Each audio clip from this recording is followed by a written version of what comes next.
ছেড়ে চলে গেছে। ক্লাস 5 থেকে উচ্চ মাধ্যমিক পর্যন্ত পড়াশোনা করেছে আমার স্কুলে, সোদপুর চন্দ্রচূড় উচ্চ মাধ্যমিক স্কুল। ওর বাড়ি ছিল নাটাগড়, সোদপুর নাটাগড়। আজকে যেদিন শুনেছি, শোনার পর আমি সারা রাত ঘুমাতে পারিনি। কত স্নেহে ওকে আমরা লালিত পালিত করেছি, কত মিষ্টি ভাষী ছিল, কত স্বল্প ভাষী ছিল, কত সুন্দর, সবসময় পড়াশোনা করত। এত ভালো মেয়ে ছিল, পৃথিবী ছেড়ে চলে গেল।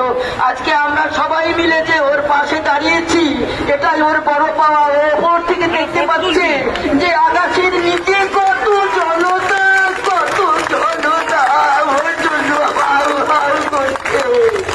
তোমাকে আমরা বাঁচাতে পারিনি তিলোত্তমা, তোমাকে আমরা বাঁচাতে পারিনি।